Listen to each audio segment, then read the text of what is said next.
Hello my listeners. तो आ चुकी है आपके लिए एक और नई स्टोरी जिसके मेन कैरेक्टर्स हैं वो आपको आगे स्टोरी में पता चलेगा। तो चलिए शुरू करते हैं। चारों तरफ रंग बिरंगी लाइट्स जगमगा रही थी।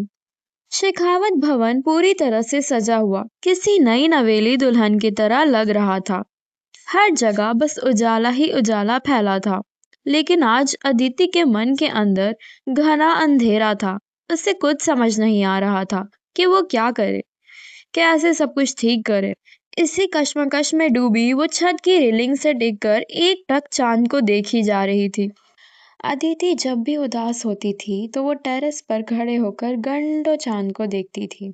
सुकून सा महसूस होता था उसे ऐसा करने में, और आज भी सुकून की तलाश में वो चांद को देखे जा रही थी। पर आज सुकून की जगह बीतते वक्त के साथ उसे सब कुछ खत्म होता महसूस हो रहा था। अदिति एक सिंपल सी लड़की थी जिसके छोटे छोटे ख्वाब थे और उन्हें पूरा करने की चाह थी। वो एक मिडिल क्लास फैमिली से बिलोंग करती थी। अपनी दो बहनों और मम्मा पापा के अलावा उसका कोई और नहीं था। अदिति अपने पापा का सहारा बनना चाहती थी। वो उन्हें महसूस कराना चाहती थी कि अब वो भी जिंदगी के संघर्षों में उनके साथ खड़ी होने लायक हो गई है। लेकिन बस एक गलती ने उससे उसका सब कुछ छीन लिया था। सारे सपने बहुत दूर दिख रहे थे। वो कभी अपनी किस्मत को कोसती तो कभी उस पल को जिस वक्त वो उस अजनबी से टकराई थी। काश ऐसा नहीं हुआ होता। अदिति अपनी ही सोच में गुम थी कि किसी ने उसके कंधे पर हाथ रखा। वो चौंक कर पीछे मुड़ी। एक लंबा चौड़ा मजबूत शरीर वाला शख्स उसके पीछे खड़ा था, जिसके चेहरे पर बेहद गुस्सा था। वो नाराजगी से उसे देख रहा था। तभी अदिति ने उससे कहा, तुम यहाँ इतनी रात को क्यों आए हो? तुम्हें आराम करना चाहिए। वो घबराती हुई हौले से बोली और फिर इधर उधर देखने लगी। कभी ना डरने वाली अदिति आज बेहद डरी हुई नजर आ रही थी। जवाब में उस शख्स ने अदिति को घूरते हुए कहा, सीरियसली मुझे आराम करना चाहिए? जब से मैं यहाँ आया हूँ ना, मेरा चैन ही खो गया है। सब कुछ उल्टा पुल्टा हो गया है। तुमसे मिलना मेरी जिंदगी की सबसे बड़ी गलती महसूस हो रही है मुझे। उस शख्स की बातें सुनकर अदिति बोल पड़ी, तो मैं क्या करूं? गलती तुम्हारी थी। अपनी ये बात कहते हुए अदिति मन ही मन सोच रही थी कि उसकी भी तो जिंदगी उलझ गई इसी शख्स से मिलने के बाद। फिर ये उसे क्यों सुना रहा है? ना वो उससे बदला लेने की सोचता, ना ही ये सब होता। कितनी बेइज्जती हुई अदिति के परिवार वालों की, जो कभी उसके परिवार की तरफ नजर उठाकर भी नहीं देखते। उन्होंने आंखों में आंखें डालकर उसके परिवार से सवाल किया था। अब उस शख्स ने बेहद नर्म लहजे में अदिति के हाथ अपने हाथों में लेते हुए आगे कहा, देखो मैं मानता हूँ कि मेरी गलती थी, लेकिन पहले तुमने मेरे साथ गलत किया था। अगर तुम मुझसे नहीं उलझती तो मैं ऐसा कुछ भी करने के बारे में सोचता तक नहीं। अब जब गलती दोनों की है तो सुधारनी भी दोनों को ही होगी। देखो ये रिश्ता नहीं हो सकता, तुम कुछ भी करके मना कर दो। ये सुनकर अदिति कुछ बोलने के बजाय उस शख्स को देखने लगी कि कितने आसानी से उसने कह दिया, मना कर दो। अगर उसके बस में होता तो क्या वो ये सब होने देती, रोकती नहीं? अदिति एक टक वेद को देखते हुए ये सब सोचने लगी थी।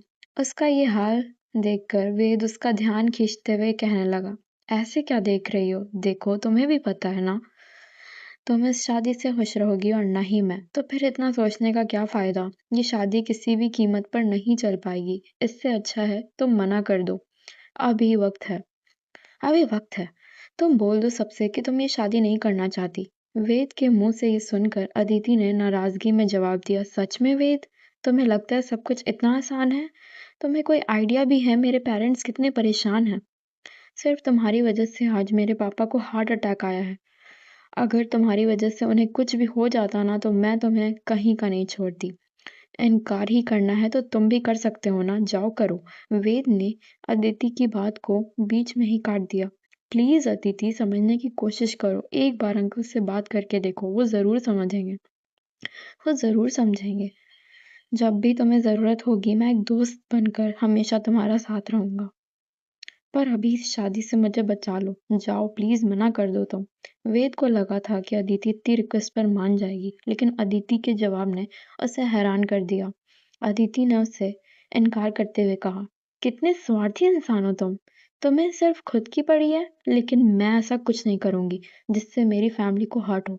मैं उनके लिए कुछ भी कर सकती हूँ, और हाँ, अगर तुम चाहो तो इनकार कर सकते हो, फिर मैं बीच में नहीं आऊंगी। ये सुनकर वेद ने झंझलाते हुए अदिति को खींचकर रेलिंग पर टिका दिया। उसका हाथ अदिति के गले पर कसा हुआ था, लेकिन अगले ही पल अदिति ने उसे धक्का देकर खुद को उसकी पकड़ से आजाद करवा लिया।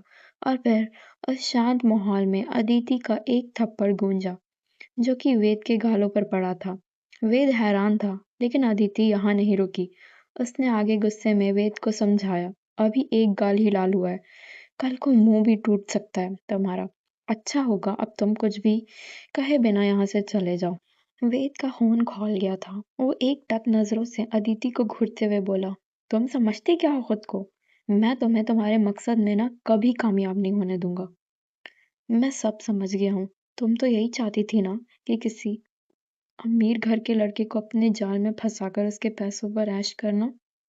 मगर याद रखना, एक दिन तुम्हें अपने इस फैसले पर अफसोस होगा। धमकी भरे लहजे में ये बोलते हुए वेद सीधा नीचे की तरफ बढ़ गया, और अब तक बामुश्किल आंखों में रुके हुए आंसू अदिति की आंखों से निकलकर उसके गालों को भिगोने लगे। वो मुंह पर हाथ रखे अपनी सिसकियों को दबाने की कोशिश में जुटी थी। वेद का कहा एक एक शब्द उसके कानों में शीशे की तरह चुभ रहा था। वो घंटों सिसकियों को छुपाते हुए रोती रही। अदिति के लिए अजीब से हालात हो चुके थे। ना वो पीछे जाकर सब कुछ बदल सकती थी, और ना ही सबके फैसले को नकार सकती थी। वो एक इज्जतदार घर की स्वाभिमानी बेटी थी। वो क्यों किसी का फायदा उठाती? अब एक बार फिर अदिति बीतते वक्त को याद कर अफसोस करने लगी।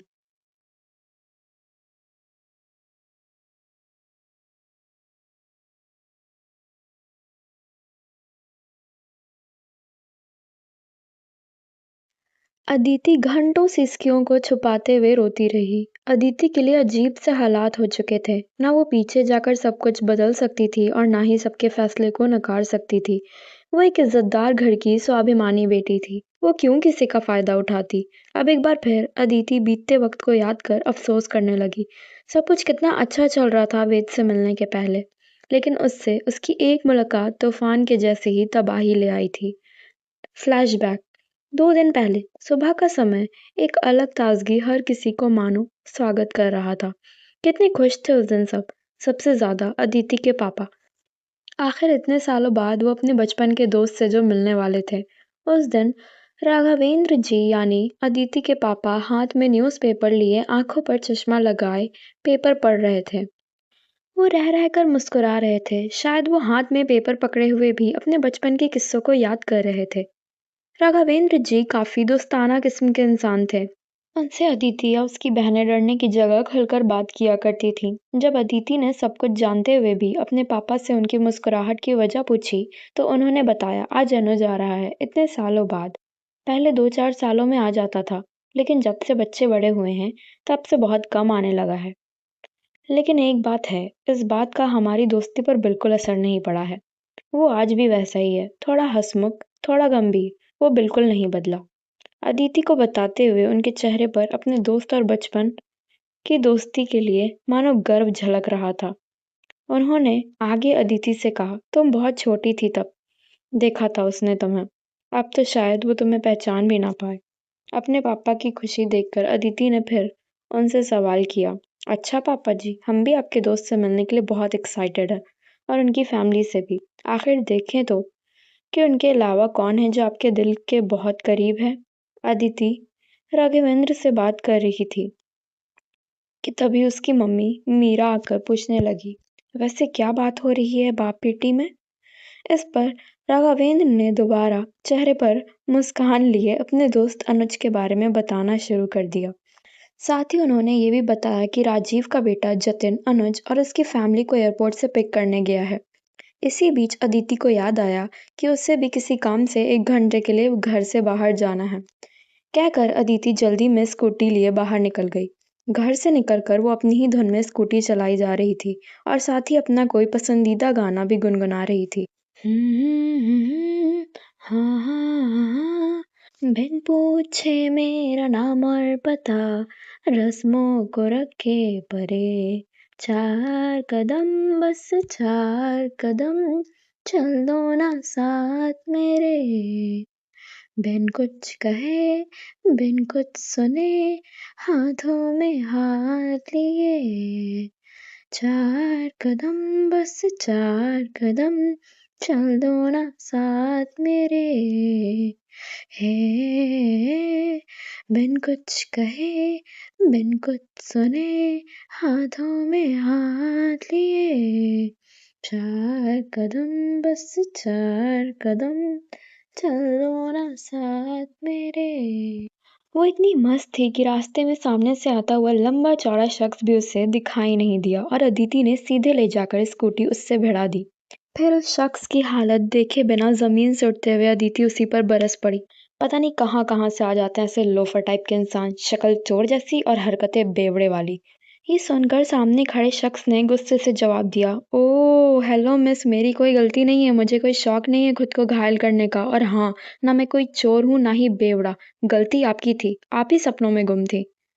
अदिति ने अब एक नज़र सामने वाले शख्स को जरा ध्यान से देखा। लंबा चौड़ा अट्रैक्टिव बॉडी, उम्र यही कोई 26 की रही होगी। और हाँ, वो सच में बिल्कुल भी बेवड़ा नहीं लग रहा था। एक बार को अदिति का मन किया कि वो चुपचाप चली जाए, लेकिन फिर उसका मन बदल गया।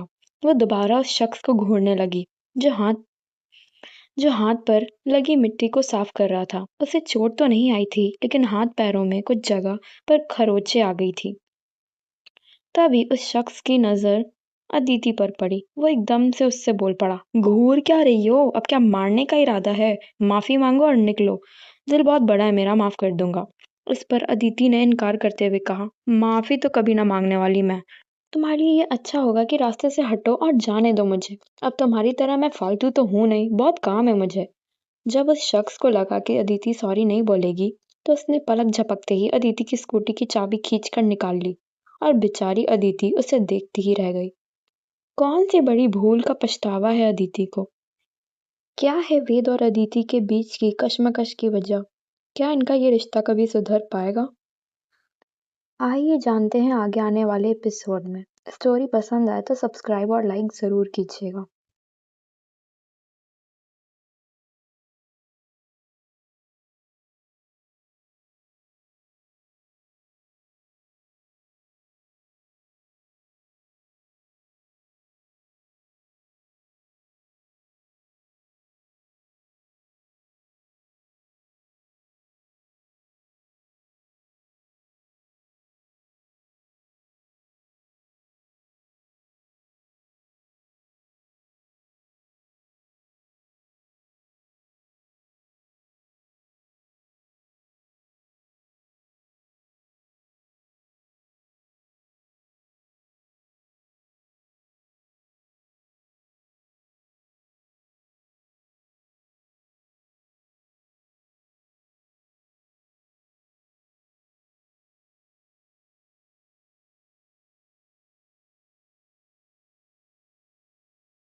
हेलो माय लिसनर्स, तो आ चुकी है हेट टू लव का नई एपिसोड। तो चलिए शुरू करते हैं। अब एक लड़का और लड़की यूं बीच रास्ते में झगड़ रहे थे, तो भीड़ तो जमा होनी ही थी। हर कोई मसाले की तलाश में था, तो कुछ संस्कारी लोग उन्हें उल्टा सीधा भी कहने लगे थे। दोनों कुछ ही देर में तमाम लोगों से घिर गए थे, जो मुख दर्शक बने मजे ले रहे थे। अदिति घूरते हुए सामने खड़े उस शख्स से बोली, मेरी स्कूटी की चाबी वापस करो, अभी के अभी। वो अब यहाँ से जल्दी में निकलने की कोशिश में थी, लेकिन वो शख्स कहाँ इतनी आसानी से अदिति की बात मानने वाला था। उसने बेशर्मी से दांत दिखाते हुए कहा, पहले सॉरी बोलो। अदिति ने एक पल को कुछ सोचा और अगले ही पल आंखों को रगड़ते हुए तेजी से रोने लग गई। सामने खड़ा शख्स अदिति के इस ड्रामे को देखकर हैरान रह गया।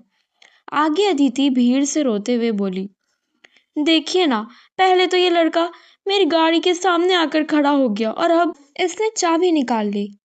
इससे वहां मौजूद पूरी भीड़ ही अदिति का साइड लेने लगी और सभी उस शख्स को डांटने लगे। एक आदमी उस पर चिल्लाते हुए बोला, ए लड़के, चाबी लौटा। तुम जैसे लड़कों के पास कोई और काम नहीं होता क्या? निकम्मे हो पूरे के पूरे, दे रहे हो चाबी की नहीं?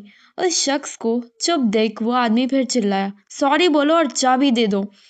अब एक मोटा तगड़ा आदमी उस शख्स की ओर बढ़ा अब एक मोटा तगड़ा आदमी उस शख्स की ओर बढ़ते हुए बोला, ये ऐसे नहीं मानने वाला। जब अदिति ने उस मोटे आदमी को उस शख्स की ओर बढ़ते देखा तो तुरंत उसे रोक कर कहा, नहीं ऐसा कुछ मत करो, ब्लड कितना महंगा है, इसे ऐसे ही मत बहाओ। मेरा मतलब है जब माफी से काम चल जाएगा तो मारपीट क्यों ही करना है, मारपीट की क्या ही जरूरत है। इस पर भीड़ में मौजूद एक बुढ़ा आदमी अदिति की तारीफ करने लगा, हाँ बेटा तुम सही कह रही हो, तुम्हारी सोच कितनी अच्छी है, ये लड़का अभी के अभी तुम्हें सॉरी बोलेगा। इधर अदिति ने सबसे नजरें बचाते हुए उस शख्स की ओर देखकर आंख मारी। ये देखकर वो चौंक गया और मन ही मन खुद से बोला, कितनी तेज है ये लड़की। वो शख्स ये भी समझ गया कि या तो वो खुद के लिए परेशानी खड़ी करे या फिर सॉरी बोलकर चुपचाप यहाँ से निकल जाए। उसने फिर सोचते हुए अदिति से कहा, सॉरी, ये लो तुम्हारी चाबी। अदिति को फिर मजाक सूझा और उसने ऐसा रिएक्ट किया कि उसे उस शख्स की सॉरी ढंग से सुना ही नहीं दी। उस शख्स का तो मन कर रहा था कि वो अदिति को जान से मार दे, लेकिन वो करता क्या। उसने फिर से कहा, सॉरी मिस। इसके बाद वो अदिति को घूरते हुए आगे बढ़ गया और लोग भी जाने लगे। अदिति ने अब स्कूटी स्टार्ट की और उस शख्स के पास से गुजरी, फिर रुकी और बोली, सॉरी बॉस, शरारत ज्यादा हो गई। वैसे अदिति नाम है मेरा, ये चेहरा और नाम हमेशा याद रहेगा तुम्हें। ये कहकर अदिति मुस्कुराते हुए तेजी से वहां से निकल गई। इतने में पीछे से उस शख्स को किसी ने आवाज दी, वेद भाई आप कहाँ चले गए थे, पानी लेने में इतनी देर लगा दी। अंकल गुस्सा हो रहे थे। वेद के बड़े पापा के लड़के जतिन ने उससे कहा, जो कि उन सभी को एयरपोर्ट से लेने आया था। वेद सब कुछ सच तो नहीं बोल सकता था, इसलिए उसने अदिति वाली बात छुपाते हुए कहा, एक्चुअली मुझे पानी की दुकान मिल ही नहीं रही थी और भीड़ भी बहुत थी, इसलिए थोड़ा लेट हो गया। ये कहकर वेद को एक बार फिर उस बदतमीज लड़की की याद आ गई और उसका मुंह कसैला हो गया। तभी वेद की नजर अनुज पर पड़ी, जो पैसेंजर सीट पर बैठे वेद को गुस्से से घूर रहे थे। शायद जतिन के होने के कारण वो इस वक्त चुप थे। इतने में वेद की बहन की बैक सीट से आवाज आई, अरे भाई यार अब बैठो भी, बहुत गर्मी हो रही है। अब वेद एक नज़र अपनी बहन सौम्या और माँ रूपम पर डालकर उनके पास कार में बैठ गया, क्योंकि वो अपने पिता अनुज के साथ नहीं बैठना चाहता था। ऐसा नहीं था कि अनुज बुरे थे, वो अपने बच्चों के लिए खुश मिजाज और जिंदा दिल इंसान थे, लेकिन एक पिता होने के नाते वो उनके साथ ज़रा सख्त भी थे, खासकर वेद के लिए, क्योंकि उन्हें लगता था कि वेद बेपरवाह था और अपने फ्यूचर को लेकर ज़रा भी सीरियस नहीं था। लेकिन ऐसा नहीं था कि वेद जिम्मेदारियों से भागता था, वो बस अभी जिंदगी को जीना चाहता था, कुछ और वक्त बिना किसी दबाव के। वहीं दूसरी ओर अदिति भी जल्दी से अपना काम खत्म करके वापस लौट रही थी। आखिर उसके पापा के खास दोस्त इतने दिनों बाद जो आने वाले थे। इधर घर पर वेद की फैमिली का इंतजार कर रही वेद की ताई निर्मला ने अपने बड़े बेटे गोविंद से कहा, जरा फोन कर जतिन से पूछना तो कहाँ तक पहुंचे हैं वो लोग। जी माँ, कहते हुए गोविंद ने जतिन को फोन लगा दिया। पूरी रिंग जाने के बाद भी जब जतिन ने फोन नहीं उठाया तो गोविंद ने दोबारा नंबर डायल करने का सोचा। तभी बाहर गाड़ी रुकने की आवाज आई और वो सभी तुरंत बाहर की तरफ बढ़ गए। बाहर निकल के सबने देखा अनुज के साथ साथ सब गाड़ी से नीचे उतरे। अनुज ने चारों तरफ नजरें दौड़ाई। एक ही नजर में वो समझ गए कि सब कितना बदल चुका था। ये छोटा सा शहर जिस जगह कभी पार्क हुआ करता था, वहां आज फैक्ट्री बन चुकी थी। पास की चाय की वो छोटी सी दुकान कैफे में तब्दील हो चुकी थी। छोटी छोटी कई आसपास की दुकानें होटल और मॉल में बदल चुकी थी। अपना शहर उन्हें अजनबी सा लग रहा था। अनुज के आंखों में पानी आ गए, वो बेहद भावुक हो गए थे। सबसे छिपकर उन्होंने आंखों के कोरों से आंसू को साफ किया और राजीव के गले से लग गए। दोनों भाइयों की आंखें नम थी, लेकिन दोनों ही लोग गम को हंसकर छिपा गए। राजीव से मिलकर अनुज निर्मला को नमस्ते कर अंदर की तरफ सबके साथ बढ़ने को हुए ही थे कि इतने में ही निर्मला ने उन्हें टोक दिया। अब सभी हैरत से निर्मला को देखने लगे। नंदिता बेटे, आरती की थाली लेकर आना, वो अपनी बड़ी बहू को आवाज देते हुए बोली और सबके चेहरे पर हैरानी की जगह मुस्कुराहट तैर गई। कुछ ही पल में नंदिता हाथों में आरती की थाली लिए बाहर निकली और ले जाकर निर्मला के हाथों में थमा दी। सबकी आरती कर निर्मला ने सभी को अंदर आने को कहा। इसके बाद नंदिता ने सबको सबका रूम दिखाया और फिर सारे अपने अपने रूम में फ्रेश होने के लिए चले गए। करीब 1 घंटे बाद सब डाइनिंग टेबल पर बैठे थे और नंदिता सबको खाना सर्व कर रही थी। इसी बीच वेद ने उससे पूछा, भाभी शिवय कहाँ है? दिख नहीं रहा। घर का माहौल भी बहुत शांत है। वेद असल में नंदिता से उसके बेटे शिवय के बारे में पूछ रहे थे। नंदिता ने वेद को बताया कि अभी तो शिवय सो रहा है। ये जानकर वेद तुरंत खाने के टेबल से उठ गए क्योंकि उसे एक बार जाकर शिवय से मिलने का बहुत मन हो रहा था। तभी नंदिता वेद की प्लेट देखते हुए बोली, अरे पहले खाना तो खत्म कर लो। लेकिन वेद बिना कुछ सुने ऊपर की तरफ बढ़ गए। अनुज की नजर एक बार फिर वेद पर टिक गई थी। कितना समझाया था अनुज ने सौम्या और वेद को, लेकिन फिर भी वो अपने मन ही का किए जा रहे थे। उन्हें अच्छी तरह से पता था कि राजीव को बिल्कुल पसंद नहीं है ऐसे प्लेट में खाना छोड़ना, लेकिन अनुज सबके सामने वेद को कुछ कह भी नहीं पाए। लेकिन फिर अनुज ने माहौल अच्छा बनाते हुए राजीव से पूछा, रघुवेंद्र का क्या हाल है? बच्चे बड़े हो गए होंगे उसके। उस, उसकी बड़ी बेटी का क्या नाम था? हाँ, अदिति। अदिति था ना?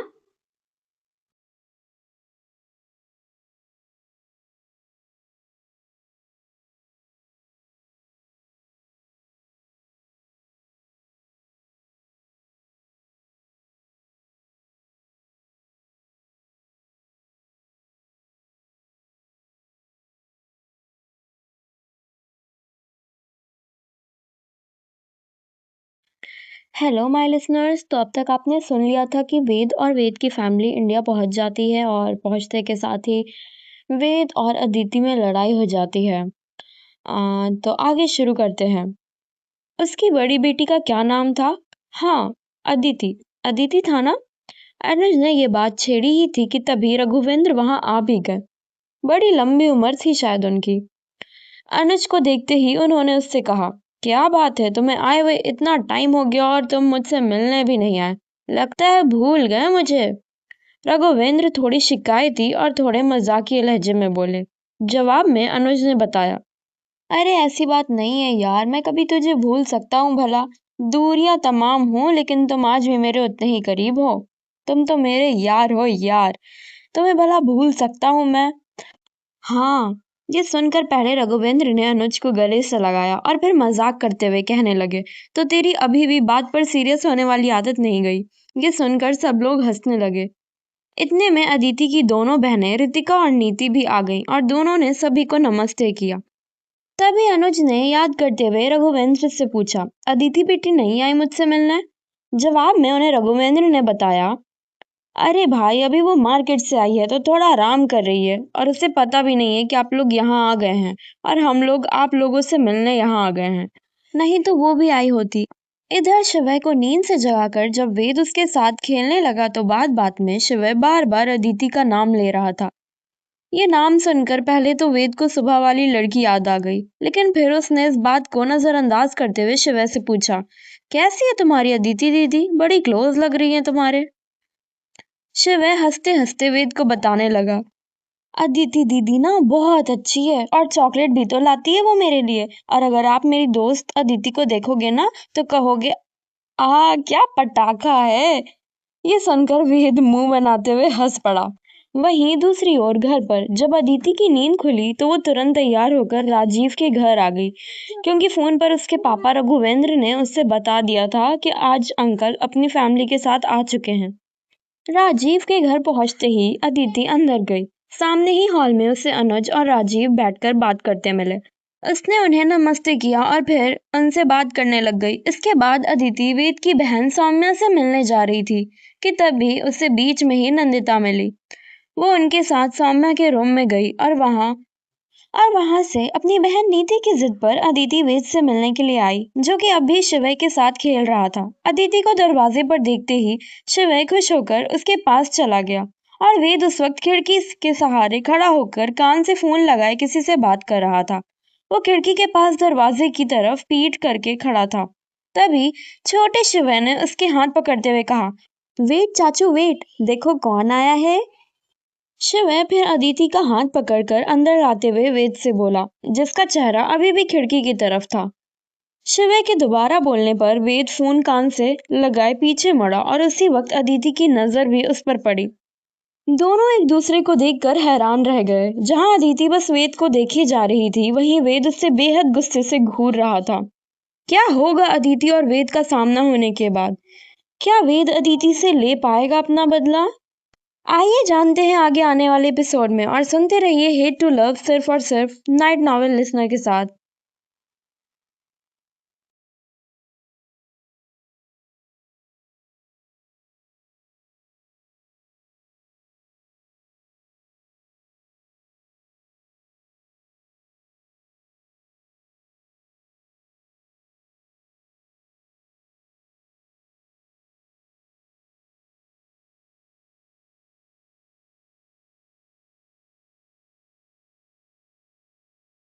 हेलो माय लिसनर्स, तो आ चुकी है आपके लिए हेट टू लव का नया एपिसोड। तो चलिए शुरू करते हैं। तुम यहाँ क्या कर रही हो? वेद फोन जेब के हवाले करते हुए गुस्से से बोला। उसके ऐसे बोलने से शिवय और नीति दोनों हैरान थे। नीति ने अब अदिति और वेद की ओर देखते हुए पूछा, आप दोनों एक दूसरे को जानते हैं क्या? नीति के इस सवाल पर अदिति ने जहां हाँ कहा, तो वहीं वेद ने ना में सर हिला दिया, जिससे एक बार फिर नीति और शिवय हैरान हो गए। शिवय से रहा नहीं गया तो उसने सर खुजलाते हुए कहा, क्या कह रहे हो आप दोनों? मेरी कुछ समझ में नहीं आ रहा है। तभी वेद ने बड़ी नाराजगी से इसका जवाब दिया, कोई बात नहीं, जरूरत भी नहीं है समझने की। अब नीति और शिवय ने एक दूसरे से कुछ इशारे में कहा। फिर शिवय ने अदिति और वेद को एक दूसरे से मिलवाते हुए कहा, अच्छा ये सब छोड़ो वेद चाचू, ये है अदिति दी, बताया था ना मैंने आपको। और अदिति दी, ये है वेद चाचू। चारों फिर जमीन पर बैठ गए और शिवय अपने खिलौने सभी को दिखाने लगा। इसी बीच शिवय ने जैसे ही अपनी बॉल को उछाला, वो उछलते हुए कमरे से सीधे बाहर निकल गई। फिर नीति और शिवय उसे पकड़ने के लिए बाहर चले गए। उनके जाते ही अदिति एक सांस में वेद से कहने लगी, देखो जो हुआ वो सिर्फ एक मजाक था और कुछ नहीं, मैंने माफी भी मांगी थी तुमसे। चलो एक बार फिर सॉरी बोल देती हूँ। ये सुनकर वेद को गुस्सा आ गया। उसने अदिति पर भड़कते हुए कहा, ओह सच में? तुम्हारे सॉरी से सब ठीक हो जाएगा? जो सबके बीच तुमने मुझसे सॉरी बुलवाया था उसका क्या? सुना भी था वो लोग मुझसे क्या क्या बोल रहे थे। अदिति बीच में उसे टोकते हुए बोली, देखो मैं सॉरी बोल रही हूँ ना, अब और क्या करूँ, हो गई गलती। लेकिन वेद का गुस्सा अब भी कम नहीं हुआ था। वो अदिति पर भड़कते हुए बोला, सॉरी बोल रही हो कि एहसान कर रही हो? नहीं चाहिए मुझे तुम्हारी ये सॉरी। अदिति समझ गई कि अब वेद से कुछ भी कहने का कोई फायदा नहीं था, इसलिए वो उठी और उठकर कमरे से बाहर चली गई। वेद गुस्से से उसे जाते हुए देखता रहा। वो यूं आसानी से हार मानने वालों में से तो बिल्कुल नहीं था। इधर अदिति जैसे ही कमरे से निकली, उससे नीति और शिवय गैलरी में खेलते हुए मिल गए। अदिति ने नीति से चलने को कहा तो शिवय उन दोनों से खेलने की जिद करने लग गया। इस पर अदिति ने उसे बड़े प्यार से मना करते हुए कहा, आज नहीं, हम कल खेलेंगे ना। ओके। अदिति शिवय से ये कहकर जैसे ही निकलने लगी, तभी पीछे से वेद की आवाज आई। खेलने से पहले ही डर गई। तभी शिवय ने वेद से कहा, ऐसी बात नहीं है चाचू, मेरी अदिति बड़ी बहुत स्ट्रांग है, आप जानते नहीं उन्हें ठीक से।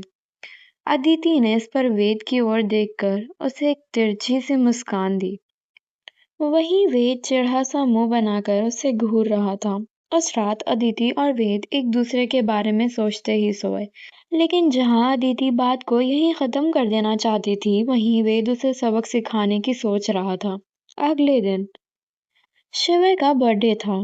सुबह से शाम हो गई थी।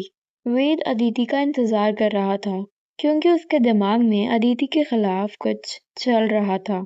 वहीं दूसरी ओर अदिति आज पहली बार शिवय के घर नहीं जाना चाहती थी। वजह थी वेद देशमुख का वहां होना। ऐसा नहीं था कि वो डर गई थी उससे, बल्कि वो तो वेद की भलाई के लिए ही उससे दूर रहना चाहती थी। वो जब शाम को अपनी दोनों बहनों के साथ शिवय के घर गई तो पूरा घर मेहमानों से भरा हुआ था। वो पार्टी में जाकर सबके बीच बैठ गई। उसने चारों ओर देखा लेकिन वेद उससे कहीं नजर नहीं आया। पर इधर पिलर की साइड में खड़े वेद की नजर पूरी तरह से अदिति पर टिकी हुई थी। ब्लू ड्रेस में वो अच्छी लग रही थी। ऐसा नहीं था कि वेद का मूड बदल गया था, लेकिन वो एक पल को अदिति को देखकर सोचने लगा कि काश उनकी मुलाकात इतनी अजीब तरह से ना हुई होती। सर झटक कर वो अदिति के पास गया और अदिति की बहन नीति और रितिका से बात करने लग गया। वेद की नजरें इस दौरान भी अदिति पर ही थी। अदिति बैठे बैठे बोर होने लगी थी तो वो वॉशरूम का बहाना देकर ऊपर चली गई। अदिति के जाते ही वेद भी बहाने से ऊपर चला गया।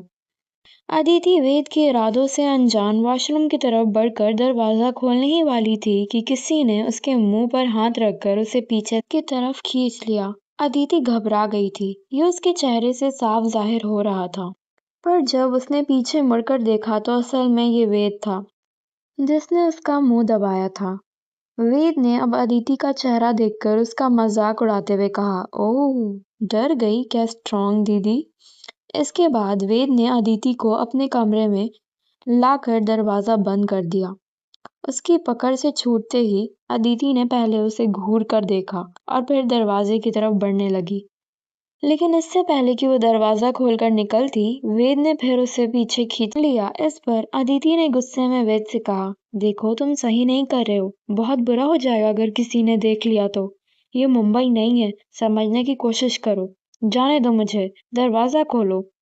लेकिन वेद के सर पर अदिति को परेशान करने का भूत सवार था। उसने अदिति को इनकार करते हुए कहा, नहीं खोलूंगा।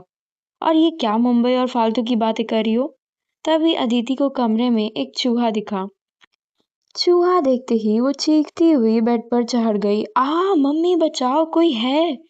और वेद अदिति के चीखने से घबरा कर बेड पर गिर गया।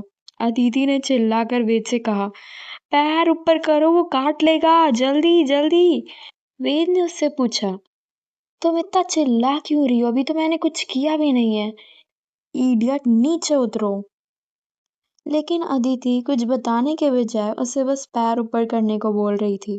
फिर वेद ने पैर ऊपर कर अदिति से बैठने को कहा, जो कि अभी खड़ी थी। लेकिन जब वो बैठने से मना करने लगी तो वेद ने उसका हाथ पकड़कर उसे खींच लिया। अचानक से वेद के खींचने पर अदिति ना संभल पाने के कारण वेद के ऊपर गिर गई और उसकी चीख निकल गई। अदिति की चीख सुनकर सब लोग ऊपर आ गए और वेद के कमरे के बंद दरवाजे को पीटने लगे। लेकिन इससे पहले कि वेद उठकर दरवाजा खोलता, लोगों ने खिड़की से वेद और अदिति को एक दूसरे के बहुत करीब देख लिया और उन्हें गलत समझ लिया। हेलो माय लिसनर्स, तो आ चुके हैं आपके लिए हेट टू लव का नया एपिसोड। तो चलिए शुरू करते हैं। इससे पहले कि वेद उठकर दरवाजा खोलता, लोगों ने खिड़की से वेद और अदिति को एक दूसरे के बहुत करीब देख लिया और उन्हें गलत समझ लिया। अदिति और भी घबरा गई थी। आखिर जिस बात का उसे डर था वही हुआ। वेद दरवाजा खोलकर साइड में खड़ा हो गया और लोग उसे घूरते हुए कमरे में दाखिल हुए। तभी कमरे के अंदर आई एक औरत बोल पड़ी, बेशर्मी की भी हद होती है। पार्टी की आड़ में ये दोनों न जाने क्या क्या कर रहे थे। दोनों परिवार कितने इज्जतदार हैं और बच्चे पूरे के पूरे खराब। वेद को कुछ समझ नहीं आ रहा था कि ऐसा क्या हो गया कि लोग मुंह टेढ़ा किए जा रहे हैं। तभी उसका ध्यान अपने पापा अनुज की ओर गया, जो उसे गुस्से से घूर रहे थे। इतने में ही वहां मौजूद एक और आदमी ने कहा, क्या कहेंगे राजीव अब आप। हम तो भाई कुछ कह नहीं सकते, बाहर वाले हैं ना। आप ही बताइए इसे क्या नाम दिया जाए। आपके घर के बच्चे से हमें ऐसी उम्मीद नहीं थी। बस अच्छा होने का ढोंग करते हैं आजकल लोग। रघुवेंद्र जी, आप तो देख रहे हैं ना अपनी बेटी को। सारे घर वाले चुप थे और बाहरी लोग भाषण पे भाषण दिए जा रहे थे। इतने में अदिति ने चिढ़ते हुए कहा, जैसा आप लोग समझ रहे हैं वैसा कुछ नहीं है। लेकिन बाहर वाले इस पर भी नहीं रुके। उन्हें आज इतना बड़ा मौका जो मिला था। तभी भीड़ में से एक आदमी अदिति के पापा की ओर देखते हुए बोला, अरे आप तो लड़की वाले हैं, लड़की के बारे में सोचे, कौन करेगा इससे शादी। बेचारे रघुवेंद्र को बहुत महंगी पड़ गई यारी दोस्ती। आखिर में राजीव को ही सबको चुप कराकर कहना पड़ा, बस करिए आप लोग, हमारा परिवार का मामला है ना, हम निपटा लेंगे। कृपया करके आप लोग जाइए। तभी अचानक ही रघुवेंद्र के सीने में दर्द उठा और उन्होंने सीने पर हाथ रख लिया। अदिति ने भागकर रघुवेंद्र को पकड़ लिया और तुरंत डॉक्टर को बुलाने की बात हुई। अदिति की आंखें भर आई थीं। उसके आंखों से आंसू गिर रहा था। उसकी माँ भी उसकी दोनों छोटी बहनों को संभाले खड़ी थी। रघुवेंद्र को बेड पर लिटाया गया। सबके चेहरे पर उदासी छाई हुई थी। सारे मेहमान धीरे धीरे चले गए। वेद एक किनारे खड़ा सब देख रहा था और उससे अपने किए पर बहुत अफसोस हो रहा था। थोड़ी देर में डॉक्टर भी आ गए। उन्होंने बताया कि रघुवेंद्र को किसी चीज का सदमा लगने से माइनर अटैक आया है। बाकी सब ठीक है। डॉक्टर की बात सुनकर सबको थोड़ी राहत मिली। मेडिसिन्स का असर था कि रघुवेंद्र गहरी नींद में थे।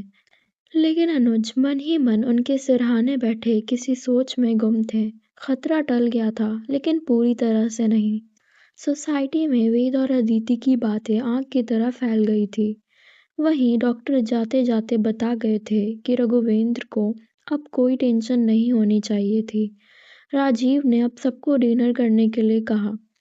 बेमन से हर कोई डाइनिंग टेबल पर मौजूद था। अदिति के सामने की चेयर पर बैठा वेद सर झुकाए हुआ था। उसे पछतावा था, लेकिन अब पीछे जाकर वो उस गलती को सुधार नहीं सकता था। एक छोटा सा मजाक ही तो कर रहा था वो, सिर्फ अदिति को डराने के लिए। लेकिन लोग बात को कहाँ से कहाँ ले गए थे। अदिति भी किसी सोच में गुम थी। वो जब थोड़ा बहुत डिनर फिनिश करके उठी तो उसकी नज़र वेद की नज़रों से टकरा गई। वेद की जिन आंखों में कुछ समय पहले तक शरारत थी, अब उनमें बेहिसाब दर्द दिख रहा था। लेकिन अदिति ने एक पल उसे देखने के बाद गुस्से से नजरें फेर ली और वेद चुपचाप उसे देखता रहा। काश वो कुछ कर पाता। उसके दिल से एक अनजानी सी आवाज आ रही थी। कुछ पड़ोसी रात में भी आ गए थे, लेकिन राजीव ने उन्हें दरवाजे से ही चलता किया था। कितना मजा आता है लोगों को किसी के गम में जश्न मनाने में। सुबह हुई और सूरज की किरणों ने एक नया दिन का आगाज किया। सब घर में ही मौजूद थे, लेकिन बाहर की खबर सबको भली भांति थी। रघुवेंद्र की नींद खुली तो उन्होंने जब खुद को दूसरे के घर में पाया तो वो पूछने लगे। सब ने बहाना बनाकर उनसे बात छिपाने की कोशिश की, लेकिन सब भूल गए थे कि रघुवेंद्र को सिर्फ अटैक आया था। उनकी याददाश्त वैसी की वैसी ही थी। उन्हें पिछला सब कुछ याद था। चिंता की लकीरें उनके चेहरे पर भी गहराई थी, लेकिन वो उदास दिखाकर सबको परेशान नहीं करना चाहते थे। लेकिन उनका मन तो फिर भी अशांत था। तभी अनुज ने उनके हाथ पर अपना हाथ रखते हुए कहा, सब ठीक होगा, तुम फिक्र मत करो। ये सुनकर रघुवेंद्र मुस्कुराए और बोले, तुम्हारे होते हुए मुझे कोई परेशानी हो ही नहीं सकती। मैं जानता हूँ तो सब संभाल लेगा। अनुज कुछ बोलने के बजाय उन्हें देखते हुए मुस्कुरा उठे। वहीं दूसरी ओर मोहल्ले में कुछ अच्छे संस्कारों वाले लोगों ने तो मोर्चा भी शुरू कर दिया था। उनका मानना था कि ऐसे गंदे लोग रहेंगे सोसाइटी में तो हमारे बच्चे खराब होंगे।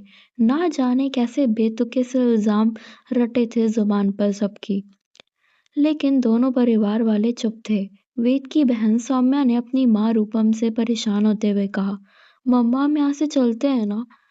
रूपम ने उसे समझाया, ऐसे नहीं जा सकते बेटा, चीजें सॉल्व तो करनी ही होंगी ना।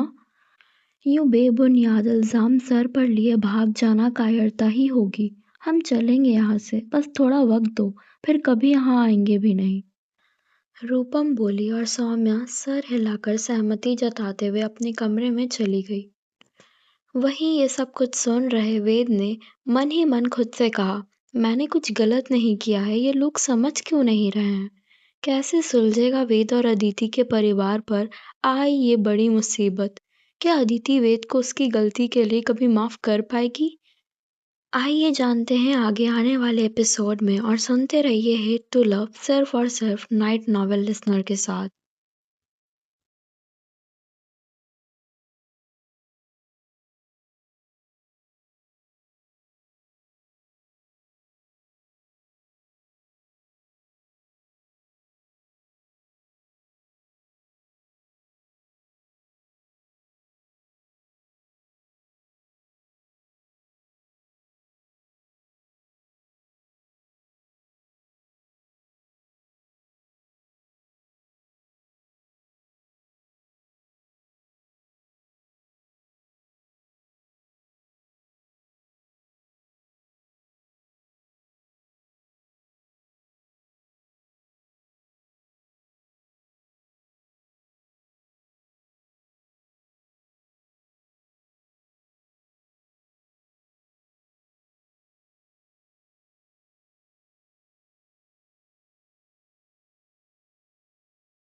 हेलो माय लिसनर्स, तो आ चुकी है आपके लिए हेट टू लव का नया एपिसोड। तो चलिए शुरू करते हैं। शाम घेर आई थी लेकिन हालात जस के तस थे। राजीव के घर पर सभी रघुवेंद्र के पास मौजूद थे। हर किसी के मन में सवाल था कि यूं अचानक से वेद के पापा अनुज ने सबको क्यों बुलाया है। अनुज ने एक नजर वेद की ओर देखते हुए कहा, जो होना था हो चुका है, उसे हम बदल नहीं सकते, लेकिन हम उसे संभालने की कोशिश जरूर कर सकते हैं। मैंने कुछ सोचा है जो मेरे हिसाब से सही है। मैं चाहता हूँ वेद और अदिति की शादी करा दी जाए। अनुज के शब्द हर किसी को नुकीली तीर की तरह जा चुभे। सभी हैरान थे, अदिति और वेद सबसे ज्यादा। तभी वेद की माँ ने एक नजर वेद की ओर देखते हुए अनुज को टोका। क्या कह रहे हैं आप अनुज? ये सही नहीं है, ये गलत है। किसी के ऊपर अपना फैसला थोपना सरासर गलत है। हर कोई स्वतंत्र है, आजाद है। और हाँ, ये अब बच्चे नहीं रहे, इन्हें खुद मनपसंद जीवन साथी चुनने का पूरा हक है। भाई साहब कुछ तो बोलिए। राजीव की तरफ देखते हुए रूपम बोली। राजीव ने रूपम की बात सुनने के बाद अपनी राय रखी। देखिए, मैं अनुज के फैसले में सहमत हूँ। देखिए, मैं अनुज के फैसले से सहमत हूँ। और मैं क्या, निर्मला भी। हाँ, यही सही रहेगा। सबके सुनने के बाद अब अनुज ने रघुवेंद्र से पूछा, बोलो रघुवेंद्र, क्या तुम इस रिश्ते से सहमत हो? तुम्हें कोई दिक्कत तो नहीं? तुम दोस्त हो मेरे, खुलकर कह दो जो कहना है। अदिति को कोई गम छू नहीं पाएगा, इसका विश्वास दिलाता हूं मैं तुम्हें। लेकिन रघुवेंद्र ने अनुज को कोई जवाब देने से पहले अदिति को अपने पास बुलाकर पूछा, बोलो बेटा, तुम क्या चाहती हो? क्या तुम तैयार हो?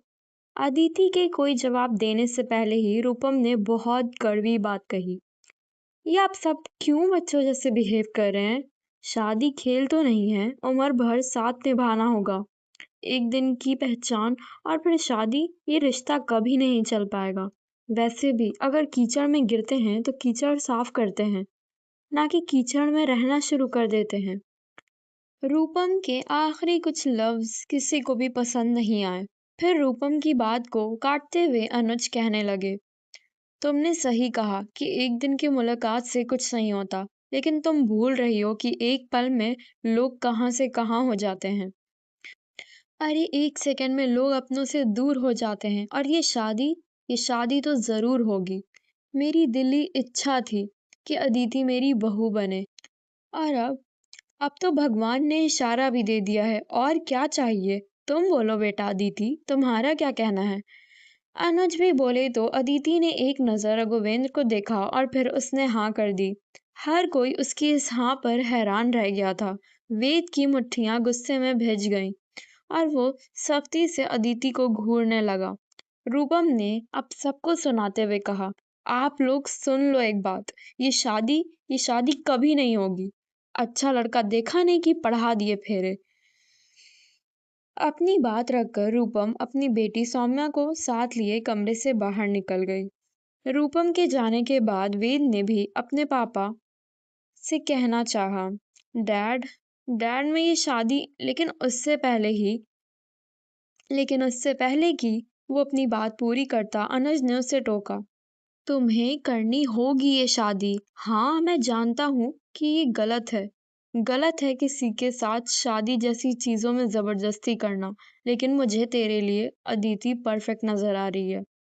तो जब कभी गिरेगा तो वो संभाल लेगी, वो सब कुछ बदल देगी। श्रेया की तरह सिर्फ किट्टी पार्टी नहीं करेगी, बल्कि जिम्मेदारियां भी निभाएगी।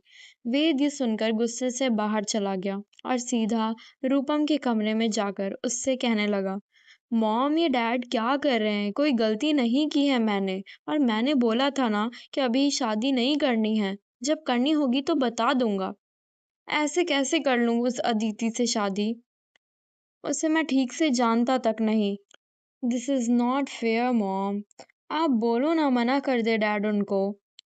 वेद को इतना परेशान देखकर रूपम मुझसे बोली, आई एम सो सॉरी बेटा, मैं कुछ नहीं कर सकती। अब वो किसी की नहीं सुनेंगे, लेकिन आने दो उस लड़की को हमारे घर में, देखना खुद भाग जाएगी वो। अपनी माँ और भाई वेद को सौम्या बहुत देर से सुन रही थी। आखिर में उससे रहा नहीं गया और उसने उनसे बीच में ही कहा, वो अदिति, वो इतनी खराब भी नहीं है।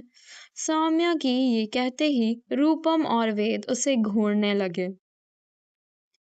वहीं अभी भी रघुवेंद्र के साथ बैठे अनुज ने वहां मौजूद घर के सारे सदस्यों से कहा, माफ करना आप लोग, रूपम जरा ज्यादा बोल देती है, जो मन में आता है उगल देती है, कुछ भी सोचती नहीं, लेकिन दिल की बुरी नहीं है। वो माँ है ना, और वेद तो बहुत सॉफ्ट है। सब ठीक होगा, आप लोग घबराइए मत। मैंने तो हमेशा से चाहा था मैं तो हमेशा से चाहता था अदिति को अपने घर लाना। बस एक मौके की तलाश कर रहा था।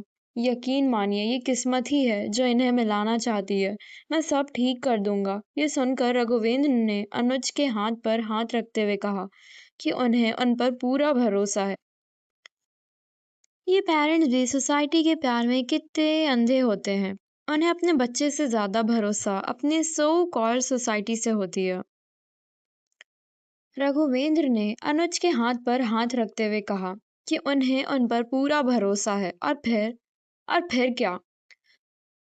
अगली सुबह से ही अनुज ने तैयारियां शुरू कर दी। इस बीच वेद और अदिति की एक बार मुलाकात भी हुई, लेकिन इससे इससे भी उनके बीच में कुछ सुलझा नहीं, बल्कि और बिगड़ ही गया। वहीं रूपम रूपम वो तो कमरे से ही नहीं निकले, और हाँ, ना ही उसने सौम्या को निकलने की परमिशन दी। लेकिन सबको इग्नोर कर अनुज जी काम में लगे हुए थे।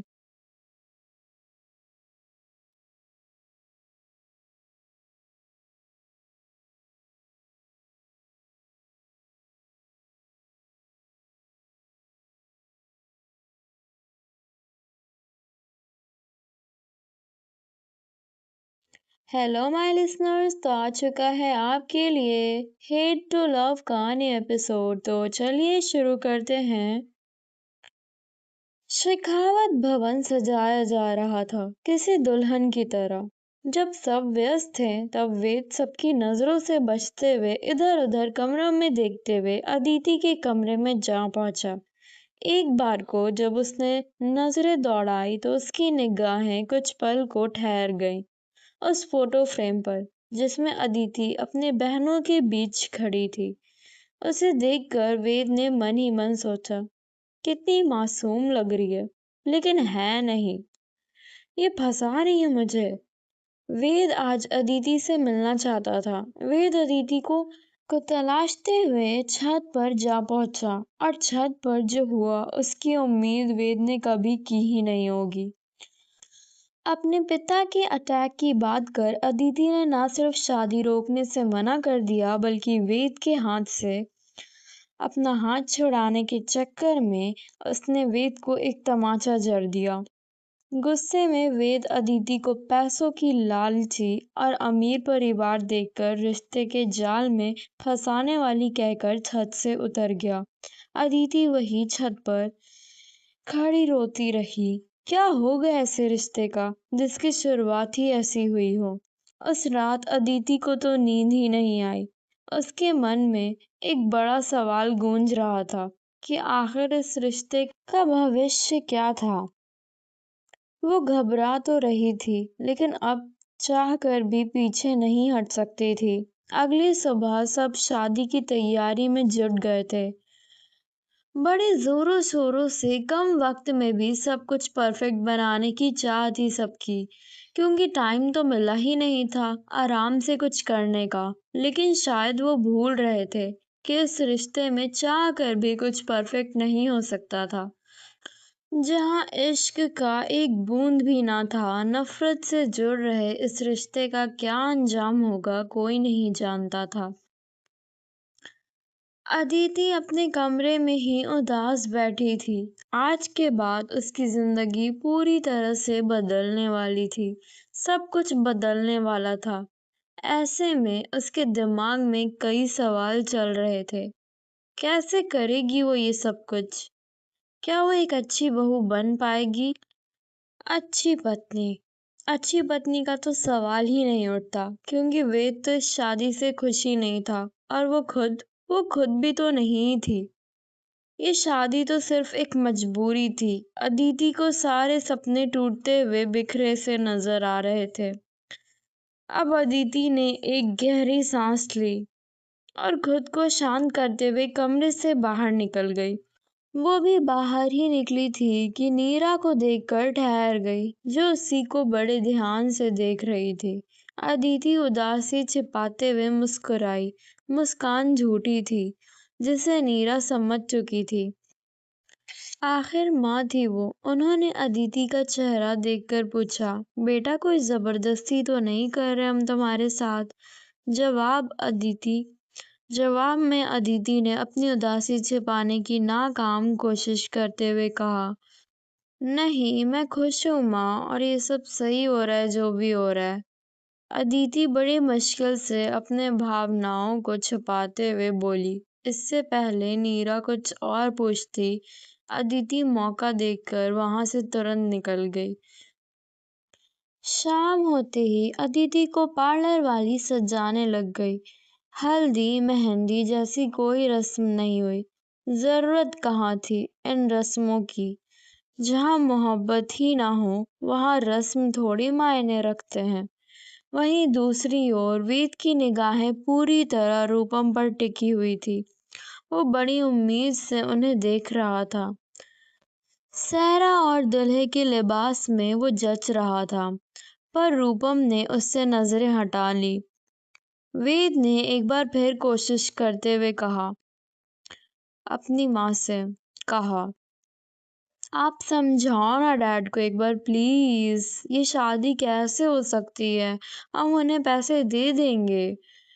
लेकिन जवाब में रूपम ने उसे समझाया कि अब ऐसा करना मुमकिन नहीं है। साथ ही रूपम ने कुछ सोचते हुए वेद से आगे कहा, देखो बेटा, फिलहाल शादी करने के अलावा कोई दूसरा ऑप्शन नहीं है। लेकिन तुम फिक्र मत करो, एक बार हम मुंबई पहुंच जाए, बस उसके बाद मैं सब ठीक कर दूंगी। वेद अपनी माँ के चेहरे से समझ गया कि वो जो कुछ भी सोच रही थी वो बहुत अच्छा भी नहीं था।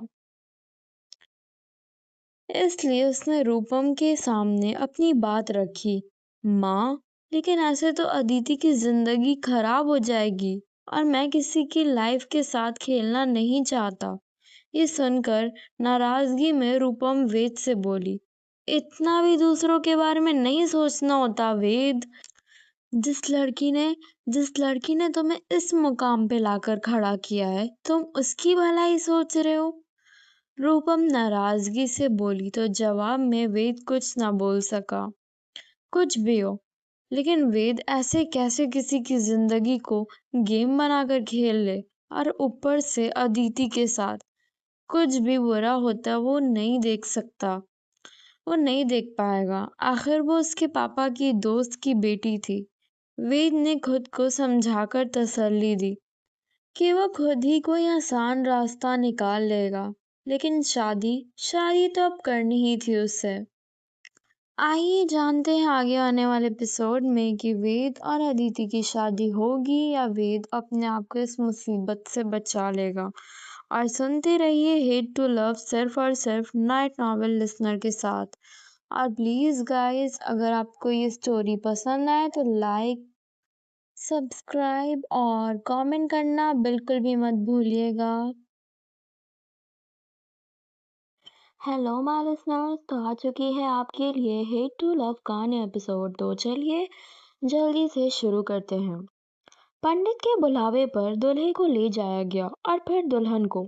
मरून कलर के लहंगे में अदिति कितनी प्यारी लग रही थी। एक बार को वेद की नजरें उस पर पड़ी और फिर उसने तुरंत ही हटा ली। पंडित के कहे अनुसार दोनों रस्में करते जा रहे थे। पहले एक दूसरे को फूलों की माला पहनाना और फिर फेरों के लिए पूजा करना। शादी संपन्न होते होते सुबह हो गई। सबकी आंखें नींद से बोझल होने लगी थी। रूपम तो शादी के बीच से ही चली गई थी। अनुज उसे गुस्से से देखते रह गए थे, लेकिन मेहमानों के बीच वो कुछ बोल ना सके। अदिति को आराम करने के लिए उसके कमरे में ले जाया गया। कुछ चंद पल और वह इस कमरे में बिता सकती थी। उसके बाद ना जाने कब मुलाकात होगी उसकी इन दीवारों से, जिन्हें कभी उसने बड़े प्यार से सजाया था। उसका सब कुछ पीछे छूटने वाला था और आगे का सफर भी आसान नहीं होने वाला था। रूपम की नाराजगी भी वो समझ गई थी और वेद तो वैसे ही खिलाफ था उसके। शाम होते ही 4 गाड़ियां एयरपोर्ट के लिए निकल गई थी। कितना रोई थी अदिति घर से निकलते वक्त अपनी बहनों और माँ के गले से लगकर। रघुवेंद्र भी सिसक उठे थे। अनुज ने उन्हें तसल्ली दी कि वो अदिति को महफूज रखेंगे, उसे कोई गम नहीं होगा वहां। कैसा होने वाला है अदिति और वेद की जिंदगी का ये नया सफर? क्या दोनों पति पत्नी के इस रिश्ते को एक्सेप्ट कर पाएंगे? नया शहर, नई दुनिया। अदिति का बेसब्री से इंतजार कर रही थी। कुछ घंटों के सफर के बाद मुंबई एयरपोर्ट से सब लोग वेद के घर की तरफ बढ़ रहे थे। अदिति गाड़ी में वेद की बगल वाली सीट पर बैठी थी। उसके पीछे वाली गाड़ी में अनुज, रूपम और सौम्या थे। दोनों गाड़ियां कुछ देर में ही जाकर एक बंगलो के सामने रुकी। अदिति ने निगाहें दौड़ाई। गेट के पास खड़े गार्ड ने उनका वेलकम किया। यहाँ सामने बड़े पत्थरों पर लिखा हुआ था, शेखावत मेंशन। ये एक आलीशान बंगला था जो बेहद खूबसूरत था। गार्ड ने गेट खोला और वेद के उतरते ही अदिति भी उतरी। वेद जल्दी से अंदर जाने के लिए बढ़ा ही था कि पीछे से अनुज ने उसे टोका। तुम कुछ भूल रहे हो वेद, ऐसे नहीं जा सकते तुम। अनुज की फिर पीछे से आवाज आई। इससे पहले कि वेद कुछ बोलता, एक औरत अंदर से आरती की थाली लिए निकली और अदिति की तरफ देखकर मुस्कुराई। अनुज ने रूपम को इशारा किया। रूपम ने बिना ना नुकुर किए अनीता के हाथ से आरती की थाली ले ली। अदिति वेद के बराबर में जाकर खड़ी हो गई। वेद की मुट्ठियां एक बार को गुस्से से कसी और फिर नॉर्मल हो गई। रूपम ने दोनों की आरती उतारी और अंदर चलने के लिए कहा। घर की दहलीज के बीच में कलश रखा हुआ था जिसमें चावल भरा हुआ था। अदिति ने उसे दाहिने पैर से मारा और वेद के साथ साथ अंदर दाखिल हुई। उसकी नजर सामने खड़े लोगों पर गई। उसने उन्हें नमस्ते किया। ये समीर था और उसकी पत्नी श्रेया और छोटा सा बच्चा जो कि अदिति को प्यार से देख रहा था। समीर ने भी मुस्कुराते हुए अदिति का स्वागत किया, लेकिन श्रेया का चेहरा कुछ बना हुआ सा था। अदिति एक पल रुकने के बाद और आगे बढ़ी। कुछ और रस्में थी जिन्हें दोनों ने ही बेमन से पूरा किया और वे तो तुरंत ही बिना किसी से कुछ बोले अपने कमरे की तरफ बढ़ गया। लेकिन अदिति को अनीता अंदर लेकर गई। अनीता उनके घर की हेड केयर टेकर थी। शेखावत परिवार में वो काफी सालों से काम कर रही थी और उसका दर्जा भी बाकी परिवार के सदस्यों जैसा ही था। काफी अच्छा था उनका स्वभाव। उन्होंने बताया कि वो कई सालों से वेद के घर काम कर रही हैं। अदिति को उनसे बात करके थोड़ा अच्छा महसूस हुआ था। जाते जाते अनीता ने बताया कि अलमीरा में उसके कपड़े हैं। अदिति थोड़ा उदास हो गई उनकी बात सुनकर। उसे याद आया कि कैसे रूपम ने उसकी चीजें घर से लाने से मना कर दिया था। अदिति कुछ ही सामान अपने साथ लेकर आई थी, फोटो फ्रेम और कुछ पसंदीदा किताबें। तभी बाथरूम से पानी गिरने की आवाज आई, जिससे अदिति समझ गई कि वेद बाथरूम में है। वो अपने कमरे को देखने लगी। बड़ा सा दीवार था, दीवारों पर लगी खूबसूरत पेंटिंग्स को अदिति बड़े ध्यान से देख रही थी कि दरवाजा खुला और वेद बाहर निकला। दोनों एक दूसरे को देखकर एक पल को ठिठक गए। बदलाव दोनों की जिंदगी में आए थे।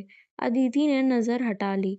वेद बालों को ब्रश करने लगा और मिरर में खुद को देखते हुए बोला, रूम का एक भी सामान इधर उधर नहीं होना चाहिए, और हाँ, मुझे गंदगी बिल्कुल पसंद नहीं है।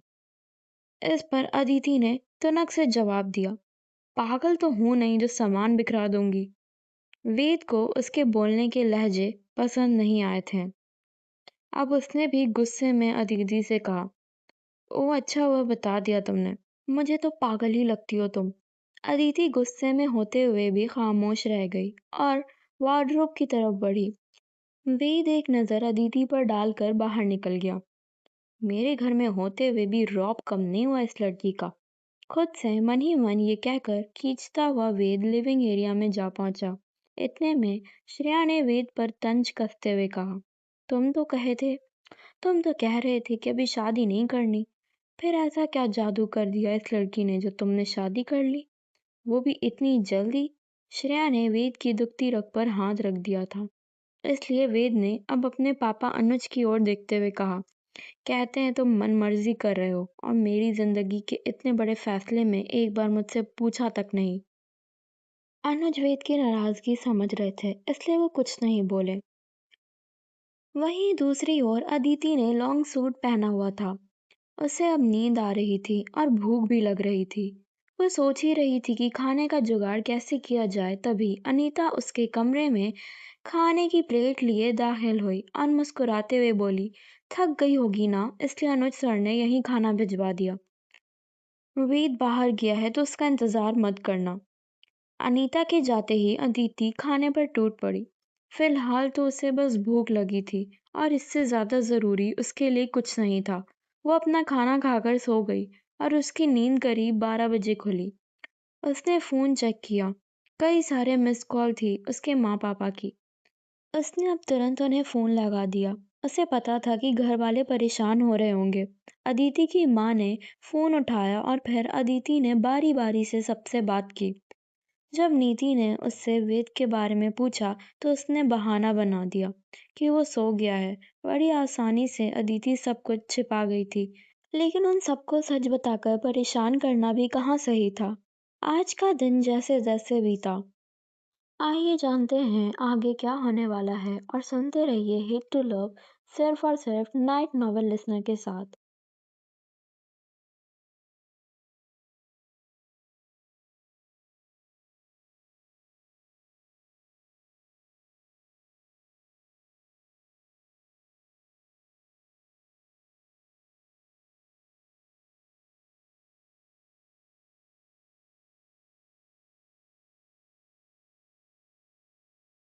हेलो माय लिसनर्स, तो आ चुकी है आपके लिए हेट टू लव का नया एपिसोड। तो जल्दी से शुरू करते हैं।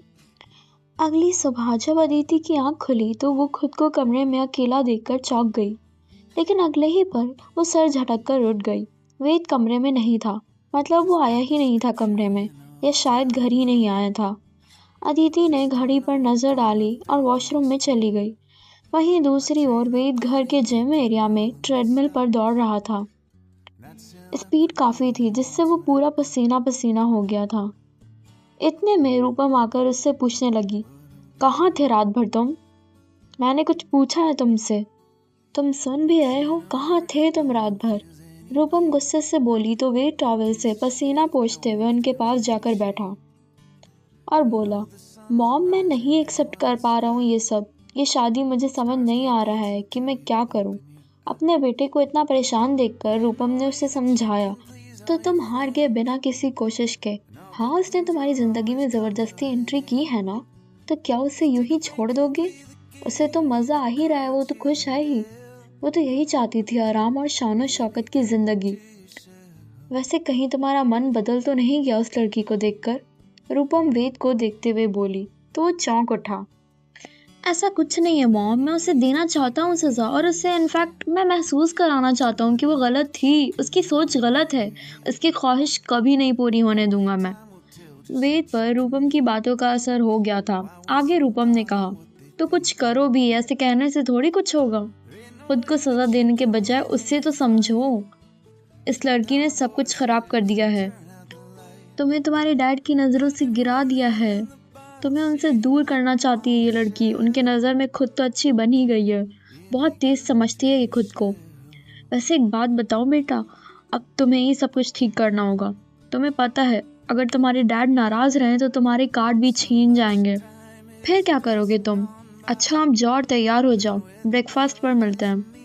रूपम की इन बातों के बाद वेद का गुस्सा और बढ़ गया था। उसने मन ही मन खुद से कहा, तुम्हारे कारण, सिर्फ और सिर्फ तुम्हारे कारण मेरा सब कुछ छिन रहा अदिति। मैं तुम्हें छोड़ूंगा नहीं।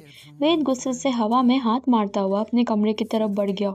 अदिति भी तैयार होने में लगी हुई थी, लेकिन सारी तो उससे बनने का नाम ही नहीं ले रही थी।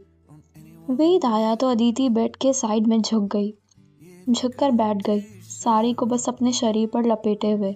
अब उससे रोना आ रहा था। उससे अनीता का ख्याल आया और उसने उन्हें बुलवाया। जब अनीता आई तो उन्हें देख अदिति साड़ी पकड़े ही खड़े हो गई थी। अनीता को उसकी ये हालत देखकर हंसी आ गई। फिर अदिति को साड़ी पहनाकर अनीता चली गई और अदिति बाल संवारने लग गई। उसके झुक जाने के कारण वेद उसे देख नहीं पाया था और वो वॉशरूम में चला गया था। अदिति जाने को हुई ही थी कि तभी वॉशरूम से वेद की आवाज़ आई, साथ चलेंगे, रुको भी। अदिति उसकी आवाज़ सुनकर ठहर गई, लेकिन वेद तो कुछ ज़्यादा ही वक्त लगा रहा था। अनीता इस बीच उससे बुलाने भी आ गई थी। अदिति मैम जल्दी आइए, बड़े साहब आप दोनों का इंतज़ार कर रहे हैं। वेद तो जैसे जान के निकल ही नहीं रहा था। अब बहुत हुआ, मैं जा रही हूँ। खुद से ही अदिति बोली और कमरे से निकल गई। वेद बाहर आया और अदिति को कमरे में ना देखकर वो समझ गया कि अदिति उसके मना करने के बावजूद चली गई थी। वो गुस्से में बड़बड़ाया, समझ क्या रखा है इसने मुझे? जब से जिंदगी में आई है सब कुछ खराब हो गया और अब कुछ वक्त के लिए रुक भी नहीं सकती है मेरे लिए। इधर अदिति सबके बीच चेयर पर बैठी हुई थी, बातचीत हो रही थी सबके बीच। उसे एक बार फिर उसका घर याद आ गया और वो कुछ मायूस हो उठी। तभी अनुज ने अदिति की ओर देखते हुए कहा, जो चाहे पहन सकती हो, यहाँ कोई कुछ कहेगा नहीं। अदिति को बहुत धीरे धीरे चलते देखकर उन्हें समझ आ गया था कि वो साड़ी में कंफर्टेबल तो बिल्कुल नहीं है। अदिति मुस्कुराई। अनुज ने फिर रूपम को देखते हुए कहा, वेद नहीं आया? अभी वक्त का पाबंद कब होगा ये? रूपम कुछ कहती उससे पहले ही वेद सबके बीच आ बैठा। Good morning dad. सबको गुड मॉर्निंग बोलकर उसने अदिति को देखा और मन ही मन सोचा, कितनी मासूम बनी बैठी है ये शातिर लड़की। अनुज ने तभी वेद को डांट लगाई, तुम्हारा कुछ वक्त है या नहीं? जब मन में हुआ तब आ गए, जब मन किया चले गए। या तो बदल लो खुद को या मैं कुछ करूं। रात भर अगर बाहर रहने का शौक है तो हमेशा के लिए चले जाओ। फुटपाथ पर सोना तारों भरी रात में। अनुज के लहजे में धमकी थी जिसे सबने महसूस किया, लेकिन हर सदस्य चुप था। अदिति को वेद के लिए थोड़ा बुरा भी लग रहा था, लेकिन वेद का लटका हुआ चेहरा देखकर अदिति को हंसी भी आ रही थी। उसके चेहरे की मुस्कुराहट किसी ने देखी हो या ना देखी हो, लेकिन वेद ने अच्छी तरीके से उसे नोटिस कर लिया था। तभी वेद ने कुछ सोचकर सबसे कहा, मैं ऑफिस ज्वाइन करने के लिए रेडी हूँ। ये सुनकर सब चौंक गए, रूपम के अलावा। भाई, सौम्या ने कहा तो वेद ने उसे घूर कर देखा और आगे बोला, आप सब यही चाहते थे ना? फिर अब ऐसे क्यों रिएक्ट कर रहे हैं? इस पर तुरंत अनुज ने जवाब दिया, चलो अच्छा है, तुम्हें कुछ तो अक्ल आ गई है। 2 दिन बाद से रेडी रहना, क्योंकि आज शाम तो पार्टी है। पर इतने दिन में तुम ऑफिस आने का अपना फैसला बदल मत लेना। जाते जाते वो वेद से बोले और उनके जाते ही सब उठ गए। अदिति को रूपम ने अनीता के साथ कमरे में भेज दिया। कमरे में आते ही अनीता अदिति से बोली, अभी आराम कर लो क्योंकि शाम को बहुत सारी तैयारियां करनी है, और किसी चीज़ की ज़रूरत हो तो बताना। कहकर अनीता चली गई। आइए जानते हैं आगे आने वाले एपिसोड में पार्टी में क्या होता है। और इस स्टोरी को सुनते रहिए नाइट नॉवेल लिसनर के साथ। और अगर आपको स्टोरी पसंद आए तो सब्सक्राइब कीजिए और अच्छे अच्छे कमेंट्स कीजिए। तब तक के लिए बाय बाय, टेक केयर।